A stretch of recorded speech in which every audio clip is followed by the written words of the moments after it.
This segment is sponsored by Dennis GoinS of DennisGoins.com.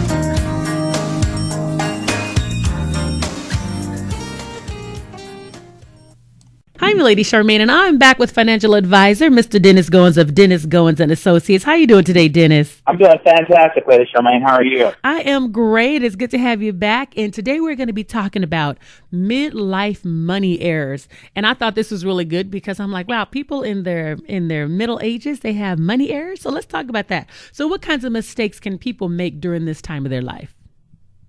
Well, there's a midlife crisis. We're going to talk about a midlife financial crisis. And if you're between the ages of 40 and 60, a lot of times you try to increase your commitment to investing and retirement savings.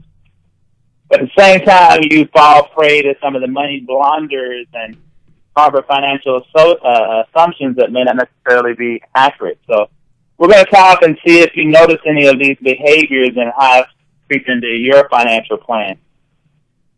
First, do you think you need to invest with more risk? High risk, high return is pretty much a stigmatism in the investment market, but when you fall behind on your retirement savings, you feel like you've got to catch up to reach your retirement numbers.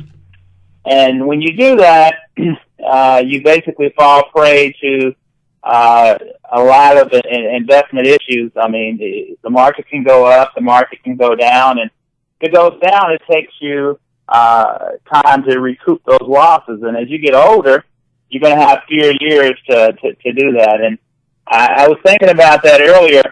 I watched this program called American Greed, and a lot of times they target a lot of retirees, people in their midlife, 40 to 60, 65 years old, because they're trying to catch up and make up for lost time, and they fall prey to some of these financial schemes. And you got to be careful with that, trying to basically look for that silver bullet to get rich quick, if you will, and got to be careful of that. Next, are you focusing on building wealth rather than protecting it? And what we mean by that is, obviously, the people tend to think that the market can go in one direction, and that's up. But you also have to consider the taxation of those investments. As you should know, different investment vehicles are taxed different ways. For example, an IRA is taxed in your ordinary income tax rate. But if you're invested in a non-IRA, in a stock, bond, or mutual fund, you may be taxed at a lower level, is what we call capital gains tax rates, which for most people is a lower tax rate. So you got to play both offense, looking for the investment return, but at the same time, you got to play defense and look for the taxation, and have a financial plan that basically takes into consideration both the investment return and the taxation. Next, have you made saving for retirement a second priority? For some families, they put saving for college education for their children as the first priority, and saving for mom and dad's retirement as second. You need to remember that college students can apply for financial aid, but retirees cannot. Mm-hmm. So building college savings ahead of your own retirement may leave your young children, adult children, well funded, but it may leave mom and dad, if they outlive their money, basically living with their kids and a burden on their kids. And you don't want to try to avoid that if possible. Next is paying off your home loan, taking precedence over paying off other debts. And owning your own home free and clear is a good thing, but not at the expense of consumer debt.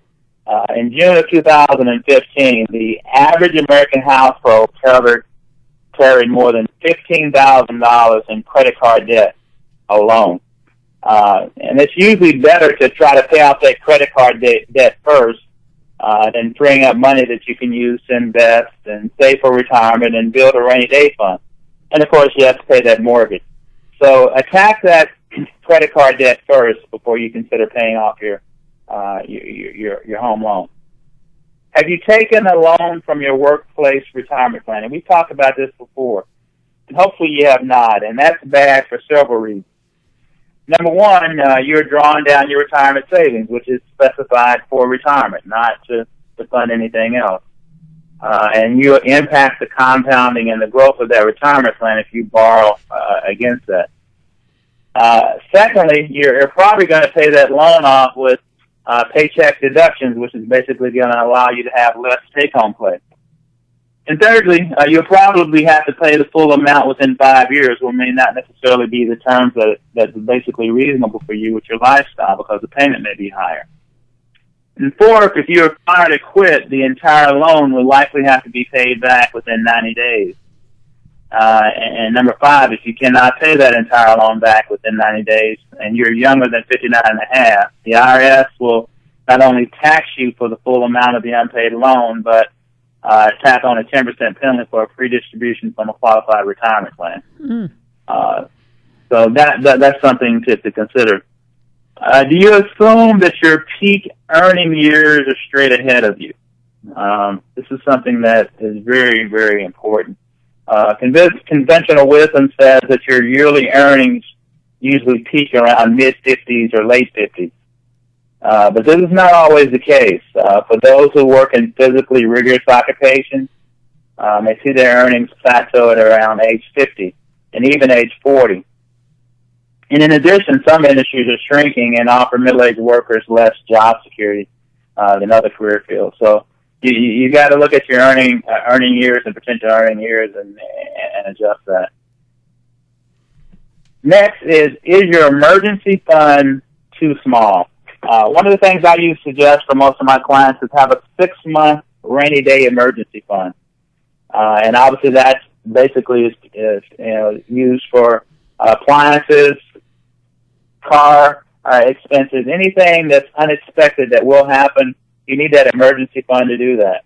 And that basically puts less stress within the household, and it just prevents you from having to go to a predatory lender or getting expensive money for those unexpected expenses. And, of course, you can always have insurance to cover that in financial issues in an emergency. Disability insurance, you can have that if you're unable to work.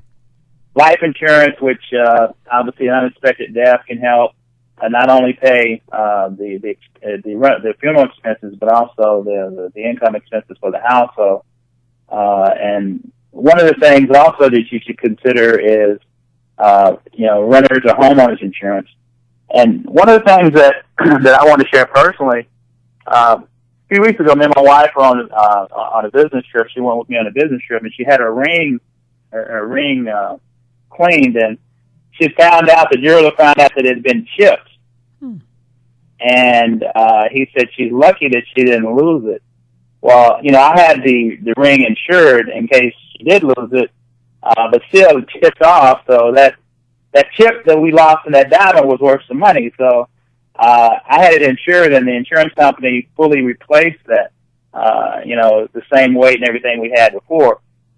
And a lot of people, buy expensive jewelry, expensive rings, and whatever, and they don't expect that things could happen. It could get stolen, it could get damaged, it could get, lost. And if they don't have it insured, and you can get it insured for pennies on the dollar. It was very inexpensive, but that's just something that you never think about. Well, hey, I paid all this money for this ring or this jewelry, and it gets, damaged or stolen or lost. Hey, I don't want to be out of that money. So that's something that people should consider doing, even those little small items like that. And so you need to watch out for these midlife money errors and assumptions. And sometimes people just kind of walk in and never thinking about it. But it can impact your investment and retirement savings effort as we get into our midlife financial issues. So if people have more questions regarding this, because this was great, how can they contact you? They can contact me at my email address at dennis@dennisgoins.com. They can also contact me on LinkedIn at Dennis Goins and Associates, and I have a Facebook page, Dennis Goins and Associates. Dennis, you always give us such great information. I just want to say thank you so much for just really taking out the time and sharing this information with the audience. Yeah, and I want to say belated happy birthday to you. I know you're not in the midlife era, but still I wanted to say happy birthday to you. Why, thank you. Well, I still consider myself to be 21 years old. Absolutely. I was not suggesting this was for you. I mean, you got it about a few years ago before you hit this midlife era. But anyway, happy birthday to you. Thank you so much, Dennis. And it's always a pleasure having you on the show, and I look forward to talking to you next time. Absolutely. Take it easy. Thank you for listening. If you would like to learn more about financial investments, contact Dennis GoinS at dennisgoins.com.